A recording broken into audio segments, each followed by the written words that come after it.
بسم اللہ الرحمن الرحیم۔ صاحب کوئی جھگڑا نہیں تھا، کوئی اختلاف نہیں تھا، کوئی دروازہ نہیں گرا، کوئی فدق کا مسئلہ نہیں تھا، کوئی لڑائی نہیں تھی، کوئی جھگڑا نہیں تھا۔ بھئی تاریخ سنی شیعہ نہیں ہوتی۔ حدیثوں میں تو یہ فرق میں نے کر لیا کہ اگر راوی فلاں فلاں شرائط والے ہوں گے تو اہل سنت اسے مانتے ہیں، اور فلاں فلاں شرائط والے ہوں گے تو شیعہ اسے مانتے ہیں۔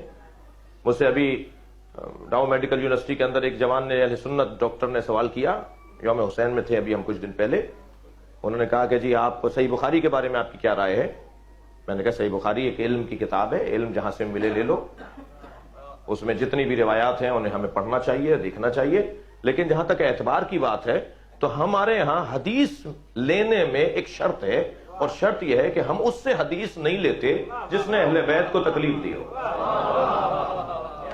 اور ان کتابوں کے اندر 11 سے زیادہ وہ افراد ہیں کہ جنہوں نے اہل بیت کو قتل کیا ہے، ان سے حدیثیں لی گئی ہیں، ساری نہیں، یعنی اگر 6000 حدیثیں ہیں تو 6 کی 6000 میں نہیں ہیں وہ لوگ، چند حدیثیں ایسی ہیں جن میں اہل بیت کے دشمنوں سے روایت لی گئی ہے، یعنی راوی اہل بیت کے دشمن ہے، تو بس جس روایت کی سند میں اہل بیت کا دشمن آ جائے گا راوی کے طور پر، ہم اس حدیث کو نہیں لیں گے، اس لیے کہ ہمیں دین اس سے لینا ہے جو خود دیندار ہو۔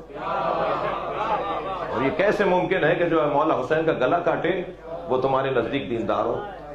ہم اس کو دیندار مانیں تو ہم اس سے حدیث نہیں لیں گے۔ اچھا، حدیث کی بھی قسمیں ہیں، اگر میرے اعمال سے متعلق حدیث ہے تو اس حدیث کو ہم نہیں لیں گے، لیکن اگر اخلاقیات سے متعلق ہے، سماجیات سے متعلق ہے، تو وہ حدیث تو کوئی روڈ چلتا ہوا بھی کوئی اچھی بات کرے ہمیں لینی چاہیے، ہم جسے جانتے نہیں ہیں وہ اگر اچھی بات کرے تو ہمیں لے لینا چاہیے جی۔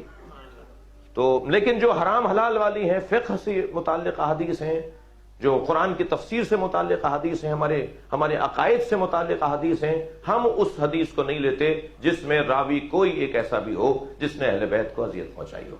اور میں نے عرض کیا کہ 11 سے زیادہ افراد ہیں کہ جو ان 6 کتابوں کے اندر راویوں کے طور پر لیے گئے ہیں جن سے حدیثیں لی گئی ہیں، لہذا ہم اس زاویے سے حدیث کو، اب حدیث تو یہ ہو سکتا ہے کہ سنی شیعہ، بریلوی، دیوبندی اور صاحب و مماتی اور حیاتی، اہل سنت میں یہ فرق بھی ہے، اور سیرت والے اور محفل والے، میلاد والے، ایک فرق ہمارے بھائیوں کے یہ بھی ہے۔ کون سا گروپ ہے؟ یہ میلاد والا ہے۔ یہ کون سا گروپ ہے؟ سیرت والا ہے، یعنی وہ ربیع الاول کے اندر محفل میلاد نہیں کرتے، وہ سیرت کے جلسے کرتے ہیں۔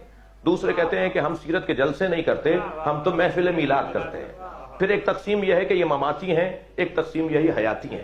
مماتی حیاتی کا مطلب یہ ہے کہ ایک گروہ اہل سنت بھائیوں کا یہ کہتا ہے کہ نبی ابھی زندہ ہیں، اور ایک گروہ کہتا ہے کہ وہ معاذ اللہ مر گئے، کوئی ہماری آواز نہیں سنتے، ان سے بات کرنا فضول ہے، ان پہ درود بھیجنا فضول ہے، انہیں سلام کرنا فضول ہے۔ یہ مماتی عقیدہ ہے۔ یہ تقسیمات ہیں، تو ہم اس میں بحث میں نہیں جا رہے۔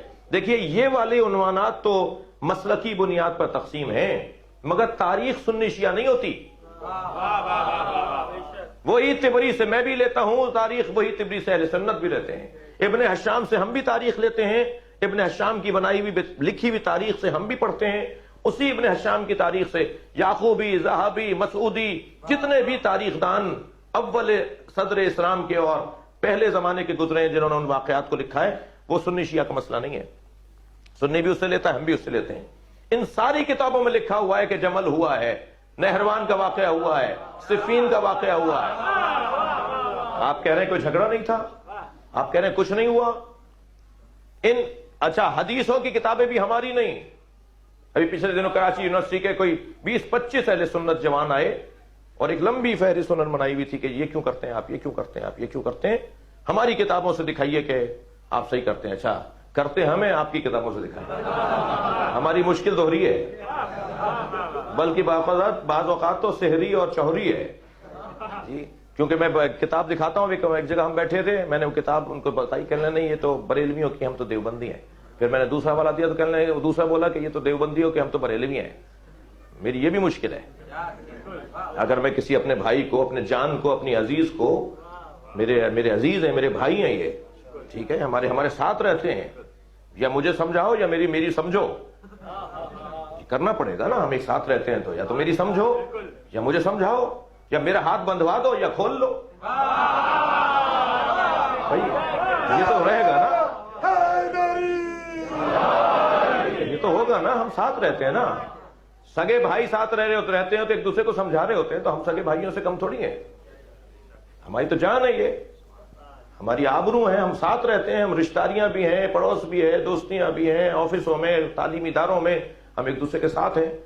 تو یہ ایک میری مشکل ہے کہ میں یہ کہتا ہوں تو کہتے ہیں نہیں ہماری نہیں ہے، وہ کہتے ہیں نہیں ہماری نہیں ہے، تو مجھے اپنی بھی حوالہ دینا ہے۔ تو ہم نے ان جوانوں کو کہنے لگے جی ہماری کتابوں سے دکھائیے کہ جناب زہرا پہ دروازہ گرا، ہماری کتابوں سے دکھائیے کہ جناب سیدہ زہرا کے ساتھ یہ ظلم و زیادتی ہوئی۔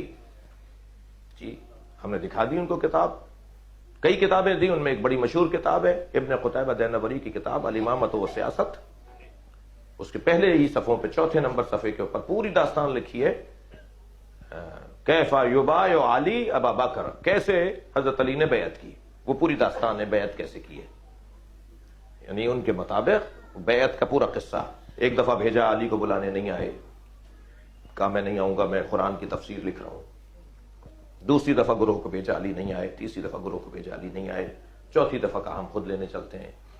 جناب زہرا نے آ کے کہا میں علی کو باہر نہیں آنے دوں گی، میں کہا علی کو باہر بھیجو ورنہ ہم گھر میں گھسائیں گے۔ بیوی نے فرمایا تمہیں یہ سب لکھا ہے، بڑا معتبر نام ہے ہمارے بھائیوں کا۔ بیوی نے فرمایا کہ تمہیں اندازہ نہیں ہے کہ تم کیا کہہ رہے ہو، یہ گھر کس کا ہے، تم گھر میں گھساؤ گے، اس گھر میں کون رہتا ہے تمہیں اندازہ ہے؟ کہ کوئی بھی رہتا ہو ہم گھر میں گھسائیں گے۔